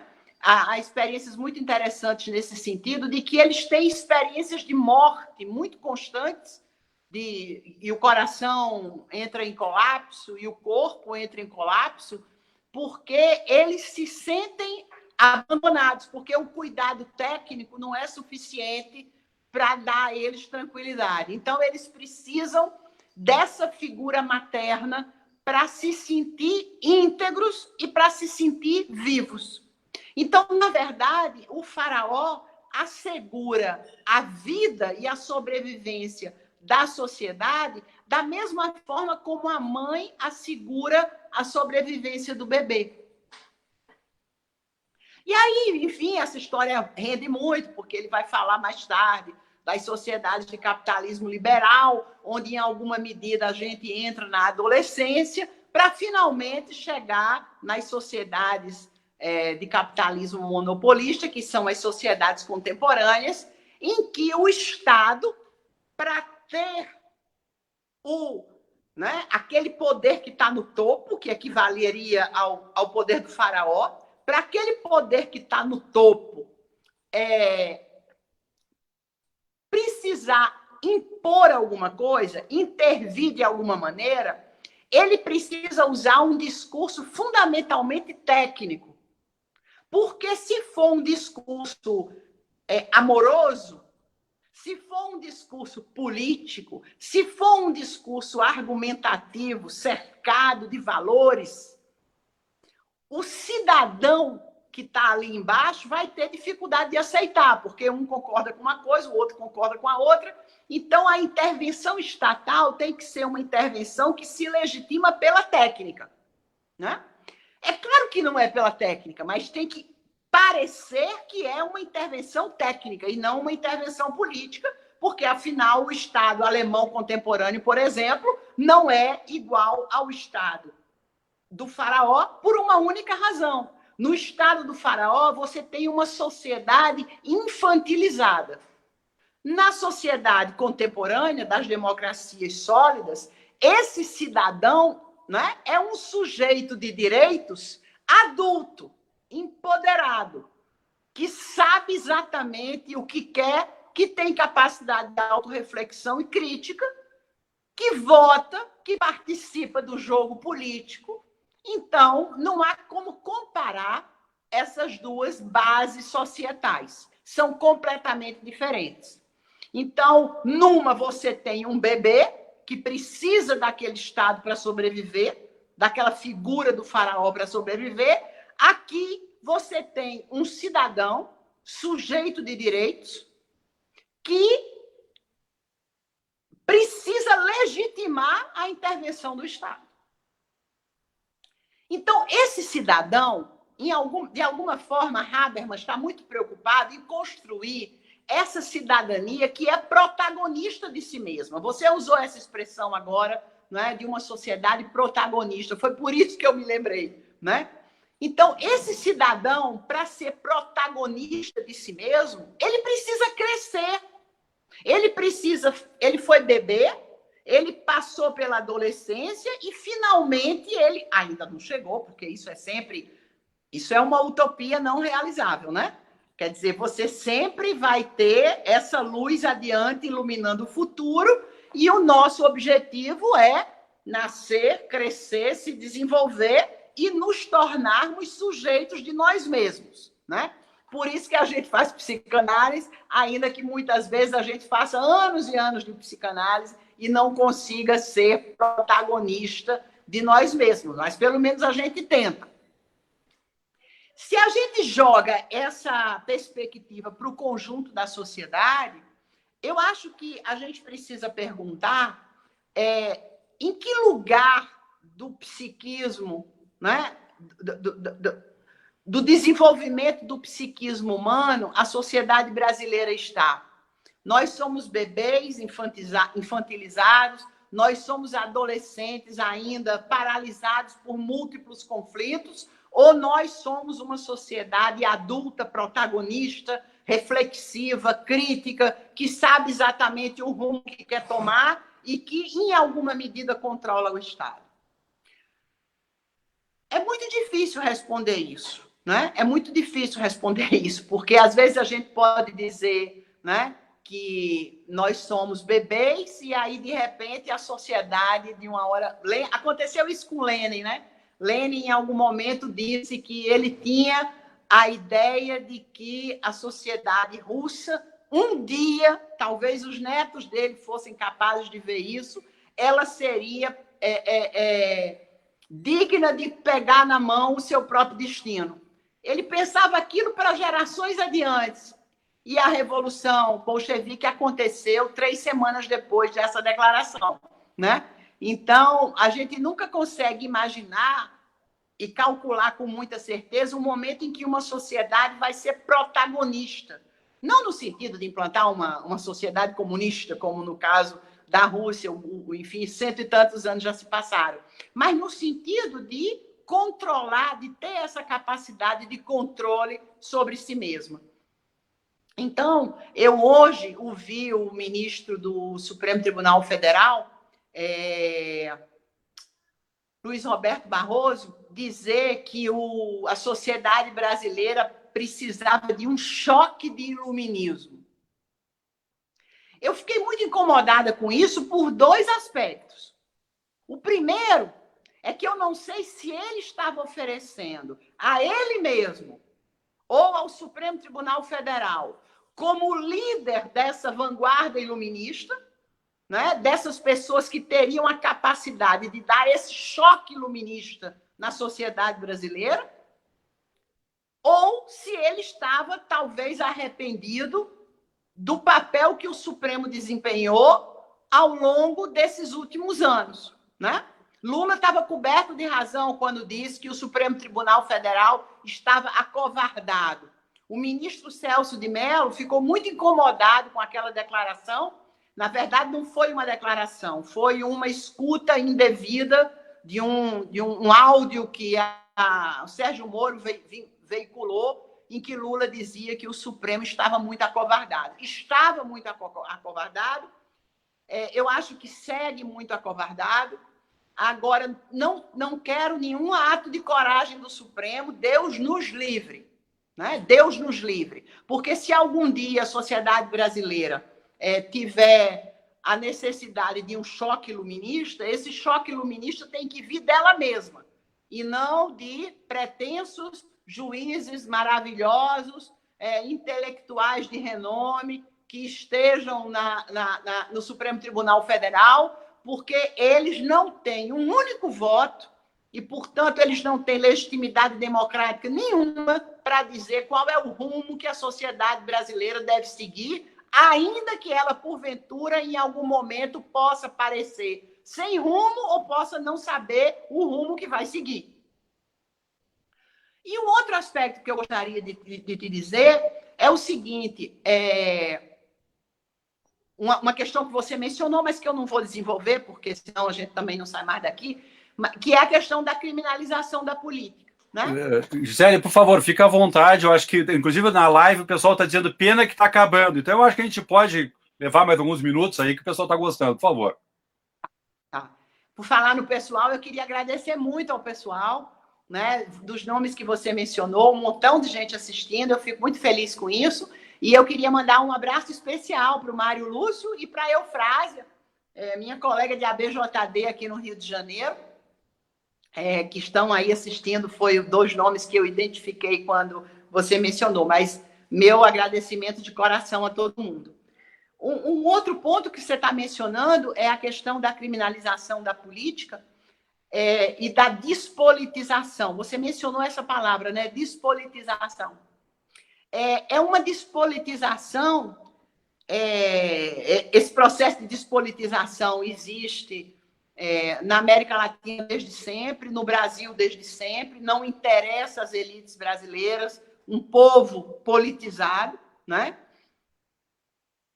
Quanto mais o povo entender de futebol, melhor, né? Porque ele dá... As pessoas brincam, né, que o Brasil tem 200 milhões de técnicos de futebol. Todo mundo entende de futebol. E eu sempre digo que pena que eles não gastam uma parte desse tempo que dedicam ao futebol à política. Mas eles não fazem isso não é porque não querem ou não podem. Eles não fazem isso porque a elite política não deixa. Não deixa porque a despolitização é muito importante. Agora, a despolitização sempre existiu no Brasil há muito tempo, desde sempre. Agora, o problema do mundo contemporâneo é que a política fica fora da nossa vida, pelo menos aqui no Brasil, nesses anos recentes, porque ela é criminalizada. Eu tenho tantos alunos brilhantes que falam muito bem, que pensam muito bem, que têm muita autonomia, e todos eles pensam em não sei quantas milhares de alternativas profissionais, mas é raro encontrar algum que queira mergulhar no mundo da política, que é uma das esferas mais interessantes, mais ricas e mais... Eu, se fosse mais jovem, né, pensaria nessa possibilidade. Eu, às vezes, tenho pena de lá pelos 30 anos não ter pensado nessa possibilidade. Mas, enfim, a minha geração é uma geração que sofreu muito com a ditadura e não teve o prazer de conviver com um embate democrático, né? Mas eu fico pensando por que a juventude brasileira ela não trabalha com essa possibilidade, porque é um lugar muito interessante, é um lugar muito rico, é um lugar em que você pode fazer muito, né? Tem muito espaço para gente boa, para gente digna, para gente inteligente, né? Porque a política brasileira quase que está controlada por uma espécie de jogo familiar, né? Em que o filho, o neto e assim sucessivamente, os redutos eleitorais vão sendo transferidos como se fossem heranças patrimoniais. Então, a política é muito criminalizada no Brasil. Ela foi muito criminalizada no Brasil e ela foi muito criminalizada, a gente precisa colocar o pingo nos is, ela foi muito criminalizada não só pelas elites, não só pela grande imprensa, ela foi muito criminalizada pelo Poder Judiciário. O Poder Judiciário se embriagou com o seu próprio poder. O Poder Judiciário começa a acreditar que a jurisprudência está acima da lei.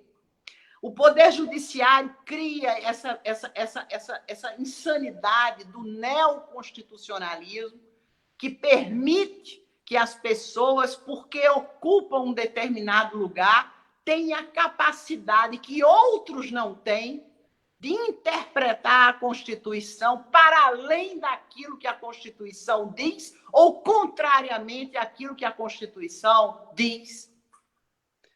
Então, sem dúvida nenhuma, a gente tem no Brasil hoje um confronto entre poder judiciário e política, seja a política do executivo, seja a política do legislativo, ainda que a política do legislativo seja um pouco mais respeitada pelo poder judiciário, mas uma disputa de poder muito evidente, né? Essa TV Justiça, eu acho que fez muito mal ao país, porque transforma os ministros do Supremo Tribunal Federal em atores políticos públicos que têm que ficar, como se eles tivessem que ficar dando satisfação e explicações ao conjunto da sociedade sobre um trabalho que deveria ser o mais possível técnico, né? E se eles querem se imiscuir nos destinos da nação, eles joguem a toga de lado e vão para a rua pedir voto, né? Porque aí sim eles terão toda a legitimidade do mundo. Finalmente, Torelli, você pergunta o que é que vai acontecer. Eu não faço a menor ideia do que é que vai acontecer. Eu só sei que, já disse isso aqui há 2 semanas atrás, não vou me repetir, que o impeachment, né, não vai resolver problema nenhum. E não vai resolver problema nenhum por várias questões. Nós estamos em plena pandemia. Quem é que vai conduzir um processo de impeachment em plena pandemia em que ninguém pode se reunir, ninguém pode ir para a rua, o parlamento não pode se reunir senão virtualmente? Isso é uma insanidade. Do ponto de vista das consequências do impeachment, isso também não faz sentido nenhum, porque a gente teria que trabalhar com a possibilidade de que Mourão fosse um presidente legítimo, isso não faz nenhum sentido, né? A vice-presidência não arranjou, não angariou um único voto nesse processo, então ele também não tem legitimidade democrática para isso. Então, não acho que o caminho do impeachment seja o caminho adequado. Agora, eu aprendi que a gente cresce na vida. Um dos motores mais importantes para o crescimento econômico, para o crescimento individual, para o crescimento pessoal, é a dor. A dor é algo que faz com que a gente se mobilize muito. É muito doloroso para uma criança deixar de ser criança e se tornar adolescente. Qualquer um daqui que tenha mais de 20 anos se lembra disso e sabe disso. Uma coisa muito dolorosa e muito difícil é a gente se tornar um adulto independente, autorreflexivo, crítico, protagonista da sua vida. É muito difícil. É muito difícil se separar daquilo que nos dava segurança, fortaleza, integridade, nossa família, nossos pais. Então, todo o processo de desenvolvimento psíquico nosso, desde o dia em que nascemos até o dia em que morremos, ele é muito motivado pelas nossas angústias, pelas nossas dores, pelas nossas dificuldades. E eu acho que com as sociedades também são assim, né? Eu acho que com as sociedades também são assim. Eu acho que em algum momento, eu acho que vai ser ainda lá no futuro, né? Mas a gente pode ser surpreendido na semana que vem, porque a dor provoca nas pessoas mobilizações que não estão previamente controladas, né? Eu acho que vai ser um pouco mais na frente, mas eu acho que a sociedade brasileira, em algum momento, deixará de ser uma sociedade passível de infantilização pela violência das elites. E ela conseguirá reagir. Ela conseguirá sair dessa paralisia, porque a dor será insuportável. Em algum momento isso vai acontecer. Eu não tenho a menor dúvida disso. Nós somos um povo muito interessante, um povo muito criativo, um povo muito inteligente. Basta acompanhar as redes sociais para ter uma dimensão da nossa inteligência, da nossa criatividade. O que nos falta é instrumento, é mecanismos, é procedimentos através dos quais a gente possa expandir essa nossa criatividade, essa nossa engenharia, esse nosso talento, né? Se a gente acompanha os respiradores que estão sendo criados, desde as universidades e seus grupos de pesquisa, até o quintal da casa de alguém que trabalha com ar comprimido e que teve a engenharia de fazer por R$1.000 um respirador que funciona, né? Então, nós temos muito talento, o povo brasileiro é um povo muito rico culturalmente, é muito criativo, é muito astuto, é muito inteligente. Eu acho que em algum momento, movido por uma dor, e essa dor é a dor imposta pelo racismo, é a dor imposta pela violência, é a dor imposta pela exclusão, que as nossas elites, que são muito diferentes do povo brasileiro. As nossas elites são iletradas, as nossas elites são incultas, as nossas elites têm um déficit de complexidade, de sofisticação em comparação às elites de outros lugares, que é uma coisa assim decisiva, né? Por isso elas precisam tanto lançar mão da violência e lançar mão do racismo e lançar mão de todos esses valores que só fazem nos jogar para baixo, né? Então eu acho que em algum momento essa dor vai ser capaz de nos mobilizar. Nós estamos agora num dos momentos mais terríveis da nossa história, à custa da morte de um número extraordinário de brasileiros, né? Até hoje, quase 11 mil pessoas haviam perecido, e eu hoje li um jornalista, um virologista dizer que São Paulo pode começar a perder mais de 1.000 pessoas por dia em mais 10 ou 15 dias. Então, a gente não tem muita noção do tamanho da desgraça que vai recair sobre esse país, que já recaiu, está recaindo e ainda vai recair sobre o Brasil em função dessa pandemia. Ao mesmo tempo, depois dessa pandemia, nós vamos enfrentar aquela que talvez seja a maior crise econômica da nossa história. Então, nós vamos ter dor por todos os lados. Dor por vidas perdidas, por filhos perdidos, por pais perdidos, por amigos perdidos. E lá na frente nós vamos ter a dor do desemprego ampliada, a dor da fome, a dor da miséria. Então, isso é também um caldo de cultura muito forte no sentido de fazer com que um protagonismo possa aparecer, ainda que à custa de eventos disruptivos. Eu não excluo a possibilidade de que eventos disruptivos, aqui ou acolá, possam acontecer no Brasil. Mas é assim que a gente cresce, como pessoa, e é assim que a gente cresce como nação, não é? Por conta das dores que nos impõem, nós somos capazes de superá-las e de seguir adiante. A humanidade é muito resiliente, não é? A humanidade é muito resiliente, nós não seríamos diferentes. Então, eu acho que a gente vai sobreviver, sim, e lá na frente a gente vai ser infinitamente mais protagonista do que somos hoje. Eu acho que essa é a mensagem decisiva. Super obrigada. Que coisa maravilhosa esse debate que a gente teve aqui, essa entrevista, né, na realidade, do ponto de vista conceitual do nosso debate aqui. Eu vou fazer só uma leve manifestação aqui com relação ao pessoal tá perguntando se vai ficar o vídeo no ar. O que acontece? Depois que a gente encerrar a live aqui, demora uns minutinhos, ele vai ficar no ar aí para sempre, ou até que o senhor Paulo Torelli queira apagá-lo, que eu duvido muito que irá fazer. E era isso, pessoal. Eu não vou fazer a resposta, porque a gente já chegou aqui há um tempo, mas eu quero agradecer a todo mundo aqui que acompanhou. Tem muita gente fazendo comentário, perguntando. Pode nos procurar aí nas redes ali, todo mundo está marcado. Se quiser trocar alguma ideia, alguma conversa.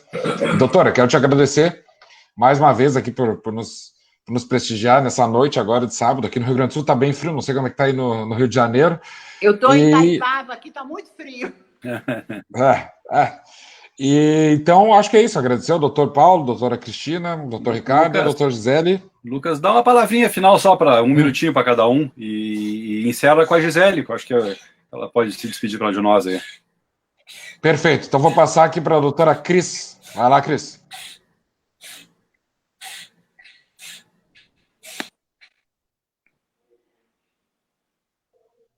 Foi um presente nessa tragédia, nessa pandemia, ter a oportunidade de conversar, de ouvir a professora Gisele Stadino, as reflexões e a oportunidade infinita de se redescobrir, mesmo que a gente não goste, que é com a dor que a gente cresce, né?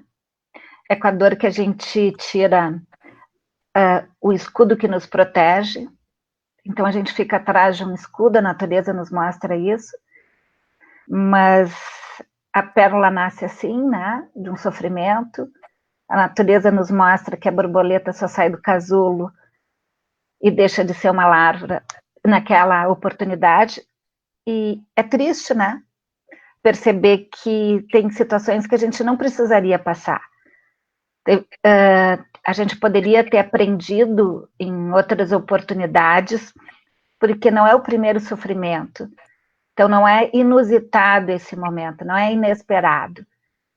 Mesmo que a pandemia ela tenha uma matriz inovadora sobre alguma perspectiva, existem outros problemas de saúde, como a tuberculose, endemias, situações que nos possibilitariam entrar nessa disputa de uma outra forma, uma disputa pela vida mais saudável, um ecossistema mais preparado, uma condição melhor, né?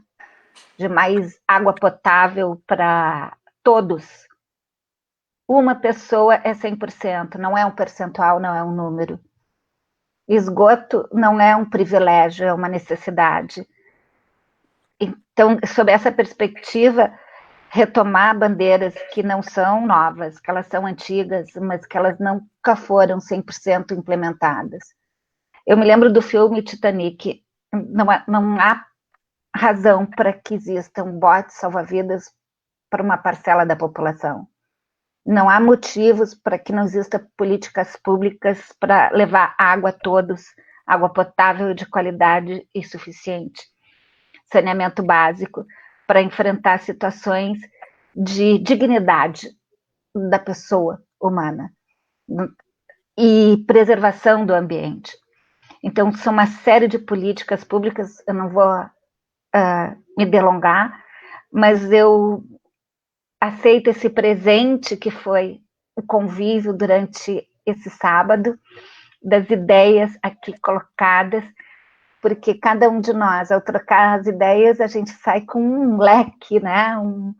um jarro de possibilidades, é uma fonte de energia que nos leva a repensar, a pensar e nos tornar mais fortes para enfrentar situações difíceis. quando a gente percebe que não está sozinho, né, no enfrentamento dessa tormenta, a navegação se torna mais precisa e mais potencialmente viável. Eu agradeço de coração a oportunidade de estar aqui com os colegas, de lhe ouvir, e só foi de carteirinha. Um grande abraço aos colegas também, Paulo Torelli, Lucas Bolzan, Ricardo Lucas Camargo e Gisele Cittadino. É um prazer inenarrável nesse momento de tormenta, de tempestade, de caos, verificar como a gente pode vislumbrar um futuro, mas mais fortalecido. Obrigada. Doutor Ricardo Antônio Lucas Camargo, por favor, faça a sua saudação final.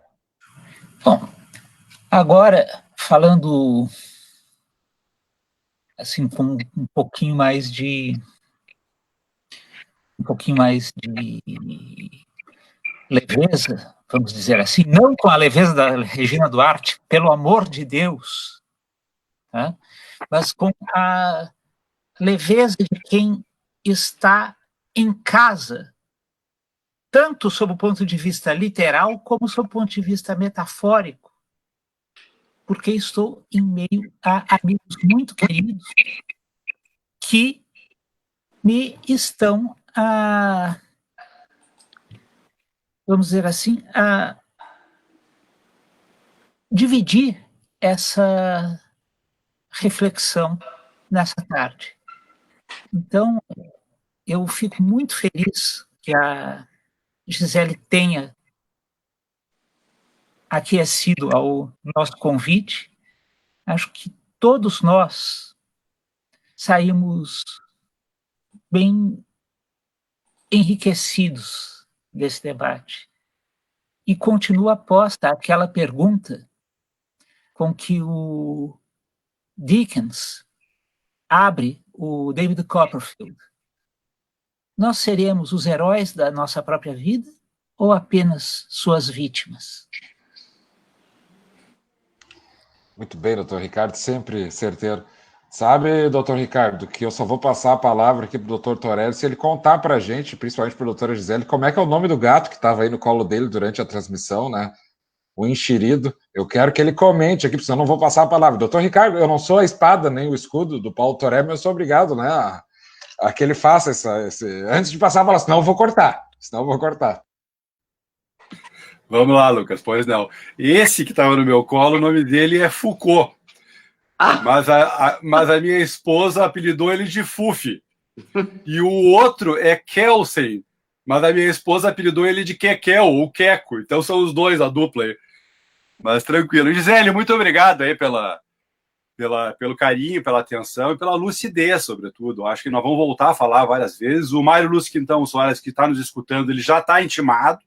Nós vamos fazer uma live com ele não escapa. E, enfim, os internautas aqui não param de comentar. Eu só botar a linha, Angel diz, por favor, é sábado e estamos em quarentena, vão ficando, vão falando, fica pra janta. E vários, estou de acordo, e curtidas. A Bia, nossa amiga aqui, a Beatriz Maria Alves Torres, quero acabar minha quarentena morando com a professora, mente iluminada. E aí vai. Então, meus parabéns, uma alegria estar contigo. Eu acho que tu fosse muito feliz em todas as respostas, enfim, e em particular dizendo que, olha, é o povo que tem que ser protagonista da sua própria história. O Ricardo buscou inspiração literária em Dickens, é isso. Eu acho que tem alguns ministros do Supremo que tem que ler a Constituição e pode começar do início, se tem preguiça, ler o artigo 1º. O artigo 1º, lá no parágrafo único, quando fala da soberania popular, ele diz, no parágrafo único do artigo 1º, todo o poder emana do povo, que o exerce por meio de representantes eleitos ou diretamente nos termos dessa Constituição. O Congresso não faz plebiscito e referendo, porque eles botaram lá que é só eles que autorizam. E o Supremo está se dizendo representativo ao ponto de querer reescrever a Constituição. Então, parabéns pela lucidez das tuas palavras. Nós vamos seguir aqui, porque eu acho que esse que é o debate, esse que é o papel que nos cabe, nesse momento, nessa quadra difícil. Eu acho que pode-se dizer que talvez seja, sob o ponto de vista da experiência coletiva, o momento mais trágico da história brasileira. Infelizmente, nós estamos com os piores gestores públicos, mas daí sim é que talvez se coloque a possibilidade de ter uma resposta de baixo para cima, uma resposta civilizatória, iluminista, mas não no iluminismo de quem quer ditar regra de cima para baixo, mas sim a partir da racionalidade e a partir da compreensão de que o ser humano pode se erguer acima de si mesmo e pode construir uma sociedade livre, justa e solidária, como está lá no artigo 3º, inciso 1º da Constituição. Muito obrigado, parabéns mais uma vez, obrigado a todos os internautas aí, e a ti, Cris, querida amiga, Lucas e Ricardo. Uma satisfação. Aí ao Thiago Silveira também, que está aí dando um suporte para nós aí na tecnologia da informação. Thiago Silveira, teu espada e teu escudo, internauta. Porque eu sou um analfabete assumido, não fosse o Thiago Silveira, não saía essa live aí, Gisele. Internautas, abraço, um imenso carinho aí, um beijo para ti, Gisele. Obrigada. Meu agradecimento primeiro, então, vai para o Thiago Silveira, sem o qual essa live não existiria, já que vocês estão dizendo que o Thiago é o homem que garantiu o nosso encontro. E agradecer muito a você, Torelli, ao Ricardo Lucas, ao Bolzan, à Cristina. Foi um prazer muito grande. Eu acho que se a gente tem algum papel no meio dessa confusão toda, é o papel da gente se encontrar, conversar, falar, interagir, né? Todos nós interagirmos. Não tenho nenhum medo de que virá aí algum golpe que vai nos impedir, né, de encontrar, de falar, de conversar. Não virá, não. Não acredito nisso, não virá. Nós vamos poder continuar, pelo menos isso, nós vamos poder continuar a conversar, a debater, a criticar, a falar. E esse é o nosso papel, é isso que nos cabe, né? Em todos os momentos da história, mas especialmente nesses momentos tão difíceis, né? Se a sociedade brasileira não se reúne para conversar, para debater, para discutir, aí é que a gente não tem saída mesmo, né? E eu acho que esse espaço a gente conquistou, e eu acho que esse espaço não vão nos tomar, e é isso. Sigamos em frente, todos juntos, discutindo, conversando e definindo aí os rumos do nosso destino. Muitíssimo obrigada a vocês todos, foi uma alegria muito grande encontrar cada um de vocês. E muitíssimo obrigada a todos os nossos ouvintes que estão aí há mais de 1 hora nos acompanhando. Então tá, pessoal. Fechou todas. Boa noite para todo mundo. Bom final de sábado aí. Doutora Cris aqui já está tomando um vinhozinho também, já vamos encaminhar aqui. Todo mundo aí, pessoal. Até mais tarde. Até a próxima. Obrigado, Gisele. Tchau, tchau. Abraço. Até a próxima. Obrigada, Até a próxima. gente.